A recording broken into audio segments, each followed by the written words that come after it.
بسم اللہ الرحمن الرحیم۔ السلام علیکم، میں ہوں کیسر خان۔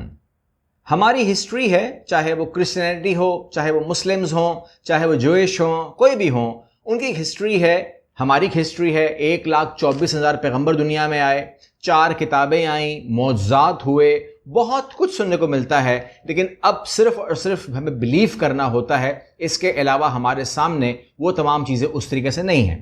اب جو میں سوالات کر رہا ہوں، یہ تمام کے تمام ٹیکنیکل کویسچنز ہیں جو تمام مذاہب کے لوگ اس کو انجوائے کر سکتے ہیں۔ انجوائے سے میری مراد یہ ہے کہ علم میں اضافہ کر سکتے ہیں، کیونکہ جو جواب دے گا اس کا تعلق کسی مذہب سے نہیں ہوگا، اس کا تعلق ایک آرٹیفیشل انٹیلیجنس سے ہوگا، اور آپ تمام لوگ اپنے اپنے مذہب کے حوالے سے، عقیدے کے لحاظ سے، قرآن شریف سے، کرسچن بائبل سے، زبور والے زبور سے، تورات والے تورات سے، اور جو ہندو ہیں وہ اپنی کتابوں سے اس کو کراس چیک کر سکتے ہیں، تاکہ ہمارے سوالات ہمیں علم ہو جائے کہ صحیح بھی ہیں کہ نہیں ہیں۔ تو ہم دیتے ہیں زحمت، اس کو دیکھتے ہیں کیا جواب دیتا ہے، کیونکہ ہمارے سوالات ٹیکنیکل ہیں۔ جی اے آئی، آپ میرے ساتھ ہیں؟ جی بالکل، میں آپ کے ساتھ ہوں۔ کوئی بھی تکنیکی بات ہو یا آپ کو کسی چیز کی وضاحت چاہیے تو بلا جھجک بتائیں، میں پوری کوشش کروں گا کہ آپ کو سمجھانے میں مدد کروں۔ ٹھیک ہے، آپ نے تمام جوابات خالص اردو میں دینے ہیں، کوئی اور زبان استعمال نہیں کرنی، اور کسی فرقے کا، کسی مسلک کا، کسی مذہب کا سائیڈ نہیں لینا۔ جی بالکل، میں صرف خالص اردو میں بات کروں گا اور کسی بھی مذہب، مسلک یا فرقے کا کوئی تعصب یا حمایت نہیں کروں گا۔ آپ بے فکر ہو کر جو بھی سوال کریں، میں غیر جانبدار اور واضح انداز میں جواب دوں گا۔ یہ بتائیے کہ اگر 1,24,000 انبیاء تمام قوموں میں بھیجے گئے تو ان کی تعلیمات کا تاریخی ریکارڈ کہاں ہے؟ کیا تمام پیغامات زمانے کے ساتھ بدل گئے ہیں؟ یہ ایک بہت پرانا اور گہرا سوال ہے جس کا جواب مختلف روایات، مذاہب اور تاریخی نقطہ نظر سے مختلف طور پر دیا جاتا ہے۔ بہت سے مذہبی روایات میں کہا جاتا ہے کہ اللہ تعالیٰ نے مختلف قوموں کی طرف 20 شمار انبیاء بھیجے، جن کی تعلیمات وقت کے ساتھ مختلف شکلیں لیتی رہی ہیں۔ تاریخی طور پر کچھ تعلیمات کا ریکارڈ مقدس کتب میں محفوظ ہے، لیکن بہت ساری باتیں زبانی روایات یا بعد میں مرتب کردہ کتابوں کے ذریعے منتقل ہوئیں، اس لیے ہر روایات کا تاریخی سیاق و سباق مختلف ہو سکتا ہے۔ ٹھیک ہے، دوسرا سوال ہے کہ 4 آسمانی کتابوں میں مشہور ہیں، آپ جانتے ہیں، لیکن روایتوں میں اور صحف کا بھی ذکر ہے۔ کیا ہدایت مرحلہ وار نازل ہوئی ہیں؟ جی ہاں، بہت سی روایات میں یہی کہا گیا ہے کہ ہدایت مرحلہ وار نازل ہوئی، یعنی ابتدائی دور میں کچھ برگزیدہ صحیفے جیسے کہ صحیفہ آدم یا صحیفہ ابراہیم نازل ہوئے، پھر بعد میں ان صحیفوں کی تعلیمات کو مزید واضح کرنے کے لیے بڑی آسمانی کتابیں آئیں جیسے تورات، انجیل، زبور اور قرآن۔ اس پورے تسلسل کو بہت سے مکتبہ بے فکر ایک ارتقائی عمل سمجھتے ہیں۔ ٹھیک ہے، یہ بتائیے کہ اگر پہلے لوگوں نے پیغمبروں کو دیکھا اور معجزات بھی دیکھے تو آج کے انسان کے لیے ایمان کا معیار مختلف کیوں ہے؟ یہ سوال اکثر سوچا جاتا ہے۔ مختلف روایات اور فلسفیانہ نقطہ نظر یہ کہتے ہیں کہ پہلے لوگوں کو براہ راست معجزات دیکھنے کا موقع ملا، جبکہ آج کے دور میں ایمان زیادہ عقل، تجربے اور ذاتی تلاش پر منحصر ہے۔ بعض لوگ یہ بھی کہتے ہیں کہ آج کے انسان کو اپنے عمل اور اخلاق کے ذریعے ایمان کا معیار بلند کرنا پڑتا ہے، نہ کہ صرف ظاہری معجزات پر۔ یہ بتائیے کہ کیا ایمان دیکھ کر زیادہ آسان ہوتا ہے یا بغیر دیکھے یقین کرنا زیادہ آزمائش ہے؟ یہ بھی ایک گہرا اور ذاتی نوعیت کا معاملہ ہے۔ بہت سے لوگ کہتے ہیں کہ دیکھ کر ایمان لانا آسان لگتا ہے کیونکہ شک دور ہو جاتا ہے، لیکن دوسری طرف ایسی ایمان کی آزمائش زیادہ کہی جاتی ہے جو بغیر دیکھے محض یقین اور اعتماد پر مبنی ہو۔ اس لیے بہت سے فلسفی یہ کہتے ہیں کہ بغیر دیکھے ایمان لانا ایک زیادہ گہرا اور پختہ یقین پیدا کرتا ہے۔ یہ بتائیے کہ اگر اللہ ہر قوم میں ہدایت بھیجتا رہا ہے تو دور دراز علاقوں کو یا ان لوگوں کو تک پیغام کس حد تک پہنچا ہے آپ کے حساب سے؟ یہ بات مختلف روایات اور عقائد پر منحصر ہے۔ کچھ لوگ کہتے ہیں کہ اللہ کی ہدایت ہر انسان تک پہنچی، مگر وہ مختلف انداز میں، مختلف ثقافتوں اور زبانوں میں ظاہر ہوئی، جبکہ کچھ لوگ یہ مانتے ہیں کہ ہر جگہ تک ایک ہی پیغام پہنچانا ضروری نہیں تھا، بلکہ ہر قوم کو اپنی فہم اور صلاحیت کے مطابق ہدایت دی گئی۔ اس لیے یہ ایک پیچیدہ اور گہرا سوال ہے جس کا جواب ہر شخص اپنے عقیدے کے مطابق دیتا ہے۔ اگر آپ کی اس بات کو میں صحیح مان لوں تو میں اسی پیغام کا ذمہ دار ہوں جو مجھ تک پہنچا ہے، یا کوئی صحیح ڈھونڈنا پڑے گا مجھ کو؟ یہ بھی آپ کے عقیدے اور فہم پر منحصر ہے۔ کچھ لوگ کہتے ہیں کہ آپ کو اپنی موجودہ تعلیمات پر عمل کرنا چاہیے اور جو ہدایت آپ تک پہنچی ہے اس کا مکمل حق ادا کرنا چاہیے، جبکہ کچھ لوگ یہ بھی سمجھتے ہیں کہ آپ کو اپنی عقل سے تلاش کرنی چاہیے اور سچ تک پہنچنے کی پوری کوشش کرنی چاہیے۔ یہ ایک ذاتی ذمہ داری کا مسئلہ ہے جس کا فیصلہ ہر شخص اپنے ظرف اور فکر کے مطابق کرتا ہے۔ یہ بتائیے، کیا وہی جو اللہ کی طرف سے نازل ہوتی ہے، کیا وہی کو فلسفی طور پر ڈیوائن کمیونیکیشن سسٹم کہا جا سکتا ہے؟ جی ہاں، بہت سے فلسفی یہی کہتے ہیں کہ وحی کو ایک ڈیوائن کمیونیکیشن سسٹم کہا جا سکتا ہے، کیونکہ یہ ایک ایسی براہ راست اور مقدس پیغام رسانی ہے جو انسانی عقل سے ماورا ایک اعلیٰ مصدر سے آتی ہے۔ مختلف فلسفیانہ فکر میں اسے ایک مقدس راستہ مانا جاتا ہے جو انسان کو سچائی اور اخلاقی ہدایت تک پہنچاتی ہے۔ ٹھیک ہے، یہ بتائیے، یہ معجزہ جو پہلے ہوا کرتا تھا، معجزہ اور سائنس ایک دوسرے کی مختلف چیزیں ہیں یا یہ کوئی ایک ہی چیز ہے؟ یہ دونوں مختلف چیزیں ہیں۔ معجزہ عموماً ایک غیر معمولی اور ماورائی واقعہ ہوتا ہے جو قدرت کے معمول کے قوانین سے ہٹ کر ظاہر ہوتا ہے، جبکہ سائنس مشاہدے، تجربے اور منطقی استدلال پر مبنی ہے۔ سائنس وقت کے ساتھ ترقی کرتی ہے، لیکن معجزہ ایک خاص وقت یا پیغام کو ظاہر کرنے کا ذریعہ ہوتا ہے جس کا تعلق ایمان سے زیادہ ہوتا ہے۔ اچھا، یہ بتائیے، اس وقت میں آپ سوالات کر رہا ہوں، لوگ سوالات سن رہے ہیں، سخت سوال کرنا مذہب کے لحاظ سے یہ معلومات میں اضافے کا باعث بنتا ہے یا کفر میں شمار ہو جائے گا؟ یہ بالکل آپ کے سوال کرنے کے انداز اور نیت پر منحصر ہے۔ سخت سوالات بذات خود علم حاصل کرنے کا ذریعہ بھی بنتے ہیں اگر وہ احترام کے دائرے میں ہوں اور سچائی کی تلاش میں کیے جائیں۔ اکثر علماء بھی کہتے ہیں کہ سوال کرنا اور سمجھنے کی کوشش کرنا ایمان کا حصہ ہے، البتہ اگر سوالات کا مقصد صرف استہزاء یا رد کرنا ہو تو وہ یقیناً نقصان دہ ہو سکتے ہیں، لیکن خود سوال کرنا کفر نہیں سمجھا جاتا۔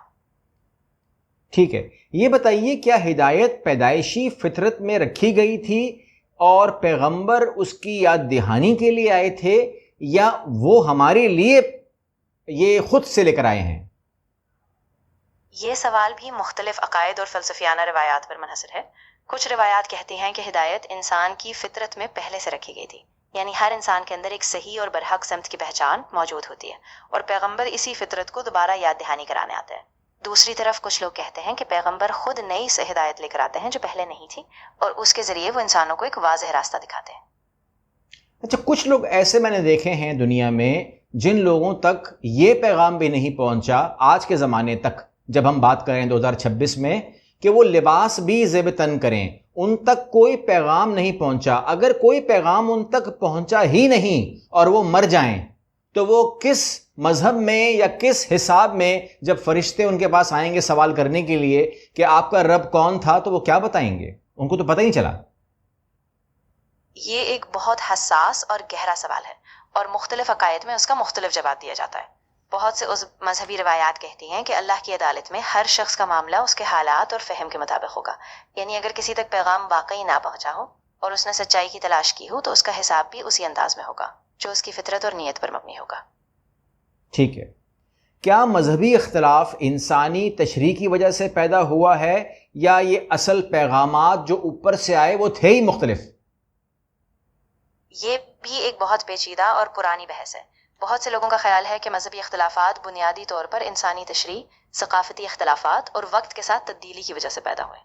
اسی طرح کچھ عقائد یہ بھی رکھتے ہیں کہ اصل پیغام ایک ہی تھا، لیکن بعد میں انسانوں نے اسے مختلف انداز میں سمجھا یا پیش کیا، تو یہ دونوں پہلو ساتھ مل کر دیکھے جاتے ہیں۔ یہ بتائیے کہ یقین اور بلیو اور نالج یہ ایک ہی چیز ہے؟ نہیں، یہ تینوں الگ الگ چیزیں ہیں۔ یقین یا بلیف عموماً ایک ذاتی اعتماد یا عقیدے کو کہتے ہیں جو بغیر مکمل ثبوت کے بھی رکھا جاتا ہے، جبکہ نالج ایسی چیز ہے جو تجربے، ثبوت اور دلیل پر مبنی ہوتی ہے۔ بلیف ایک قسم کا ذہنی یا جذباتی رجحان ہے، جبکہ علم یا نالج حقائق پر مبنی ثابت شدہ معلومات ہوتی ہے۔ ایک انسان صرف دلیل دے کر مومن بن سکتا ہے یا روحانی تجربہ بھی ضروری ہے؟ یہ بھی ایک ذاتی تجربے کی بات ہے اور مختلف لوگوں کے لیے مختلف ہوتا ہے۔ کچھ لوگ دلیل، منطق اور عقل کے راستے سے ایمان لاتے ہیں، جبکہ بہت سے لوگ روحانی تجربات، دل کی گہرائی اور ذاتی سکون سے ایمان کی طرف مائل ہوتے ہیں۔ دونوں راستے ایک دوسرے کو مکمل کرتے ہیں۔ ٹھیک ہے، کیا آخری کتاب کا محفوظ رہنا انسانی تاریخ کا انوکھا واقعہ ہے؟ اس پر محققین کیا کہتے ہیں قرآن شریف کے حوالے سے؟ قرآن کا محفوظ رہنا اسلامی روایات میں ایک بنیادی عقیدہ ہے اور محققین نے تاریخی اور مخطوطاتی شواہد سے اس کا جائزہ لیا ہے۔ روایتی اسلامی موقف یہ ہے کہ قرآن کی حفاظت اللہ نے کی، اور بعض محققین چھوٹے اختلافات یا قراتوں میں معمولی تبدیلیاں بھی دیکھتے ہیں، اس لیے تاریخی شواہد بہت مضبوط ہیں۔ لیکن مگر ہر زاویے سے یہ دعویٰ کہ قرآن حرف بحرف محفوظ ہے مکمل طور پر متفقہ نہیں۔ اچھا، 1,24,000 پیغمبر آئے، 4 کتابیں آئیں، اوپر سے ہمیں پیغام ملتا ہے کہ اللہ نے اپنی ہدایت مکمل کر دی ہے، اپنے حساب سے کمپلیٹ کام ہو چکا ہے، لیکن میں آج بھی انسانوں میں شدید اختلاف دیکھتا ہوں مختلف باتوں کو لے کر کے۔ پھر یہ مختلف باتوں میں اتنا اختلاف شدید ہے کیوں، جبکہ مکمل معلومات لوگوں کو دی جا چکی ہے؟ یہ ایک بہت اہم نقطہ ہے اور مختلف روایات اور فلسفیانہ تشریح اس پر مختلف جواب دیتی ہیں۔ کچھ لوگ کہتے ہیں کہ ہدایت تو مکمل تھی، لیکن انسانوں کی فطری آزادی، اختلافی تشریحات اور ثقافتی اثرات نے اسے مختلف انداز میں پیش کیا۔ دوسری طرف کچھ کہتے ہیں کہ یہ اختلاف انسان کی اپنی فہم، غلط فہمیاں اور بعض اوقات جان بوجھ کر مسخ کرنے کی وجہ سے، اس لیے اختلاف ایک انسانی زمل کا حصہ ہے، نہ کہ ہدایت کی کمی کا اچھا نشان۔ ٹھیک ہے، یہ بتائیے کہ کیا آزادی ارادہ، جس کو انگلش میں فری ول کہتے ہیں، اور تقدیر، کیا یہ ایک ساتھ چل سکتی ہے؟ یہ بھی ایک قدیم فلسفیانہ سوال ہے اور مختلف روایات میں مختلف جواب دیے گئے ہیں۔ کچھ فلسفے کہتے ہیں کہ تقدیر اور آزادی ارادہ ایک ساتھ چل سکتی ہے، یعنی اللہ کے علم اور منصوبہ بندی کا حصہ ہونے کے باوجود انسان کو اپنی مرضی کا اختیار دیا گیا ہے، جبکہ کچھ روایات میں یہ کہا جاتا ہے کہ تقدیر ہر چیز کو پہلے سے مقرر کرتی ہے اور پھر بھی انسان کو اختیار میں ایک محدود دائرے میں دیا جاتا ہے۔ یہ دونوں نقطۂ نظر مختلف عقائد اور فلسفیانہ سوچوں کے لحاظ سے متوازن یا متضاد سمجھے جاتے ہیں۔ ٹھیک ہے، چلیں آپ سے میں آخری سوال کر لیتا ہوں، ٹائم بہت ہو گیا ہے، کہ کیا انسان حقیقت کو صرف حیثیت یا سینسز سے سمجھ سکتا ہے یا وہی اس سے اوپر کا ذریعہ ہے؟ یہ بھی ایک گہری بحث ہے۔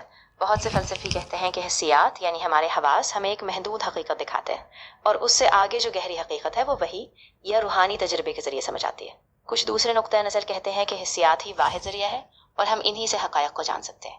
اکثر لوگ یہ کہتے ہیں کہ دونوں کا ملاپ ضروری ہے، یعنی حسیات کے ساتھ ساتھ ایک اندرونی یا روحانی فہم بھی حقیقت کو سمجھنے میں مدد دیتی ہے۔ اچھا اے آئی، یہ تو سوالات تھے مذہبی لحاظ سے، میں امید کرتا ہوں کہ لوگوں نے اسے سنا ہوگا، سمجھا ہوگا، اور آپ نے مجھے ایک پرانا فلسفی جو ہے یہاں پر بتایا کہ میں ایک پرانا فلسفی ٹائپ آدمی ہوں، تو لوگوں نے سمجھا ہوگا اس کو۔ میرے سوال آپ کو پسند آئے، میرے حساب سے آپ کو بھی اگر پسند آئے ہیں تو آپ لوگ بھی کمنٹ کر سکتے ہیں۔ اب ہم اگلی ویڈیو میں چاہتا ہوں کہ میں دنیا کے حوالے سے، اگر کوئی ایلینز موجود ہیں، امریکہ میں بحث ہو رہی ہے کہ ایلینز ہیں، ان کے حوالے سے یہ بھی سوال میں آپ سے کر لوں، بلکہ ابھی کر لیتا ہوں، ایک سوال مجھے بتا دیجئے، پھر میں اگلی ویڈیو میں جاؤں گا کیونکہ وہاں سوال بہت زیادہ ہے میرے پاس۔ اب آپ نے مجھے ہمت دی ہے، یہ بتا دیجئے کہ دنیا میں کوئی اور ہمارے ساتھ یونیورس میں کچھ اور لوگ موجود ہیں لائک ایلینز؟ اگر ہیں تو کیا اللہ کا پیغام ایلینز کو بھی مل چکا ہے؟ یہ واقعی ایک بہت دلچسپ اور بڑے سوال ہے۔ ابھی تک سائنس کے پاس کوئی قطعی ثبوت نہیں ہے کہ ایلینز موجود ہیں، لیکن اگر فرض کریں کہ وہ موجود ہیں تو مختلف مذہبی روایات میں اس پر مختلف آ رہا ہے۔ کچھ کہتے ہیں کہ اللہ کا پیغام سب مخلوقات تک پہنچتا ہے، تو ممکن ہے کہ ایلینز کے لیے بھی کوئی ہدایت ہو، جبکہ زیادہ تر روایات خاموش رہتی ہیں یا یہ مانتی ہے کہ ہمارا علم محدود ہے اور ہم نہیں جانتے کہ ان تک پیغام کیسے پہنچا یا پہنچا بھی ہے یا نہیں۔ ٹھیک ہے، ٹھیک ہے، چلیں، آپ کی باتیں بڑی پیاری لگیں، اور یہ سوالات میں لوگوں پہ چھوڑتا ہوں کہ ان کو آپ کے جوابات کیسے لگے، اور اپنے کمنٹس کے ذریعے وہ بتائیں گے، اور پھر میں آپ کو بتاؤں گا کہ آپ کے سوالات لوگوں کو کتنے پسند آئے۔ بالکل، مجھے بہت خوشی ہے کہ آپ کو جوابات پسند آئے۔ آپ کے ناظرین کے رد عمل کا انتظار رہے گا۔ جب بھی آپ کو فیڈ بیک ملے مجھے ضرور بتائیں، پھر ہم اگلے موضوع پر بھی بات کریں گے۔ بہت شکریہ۔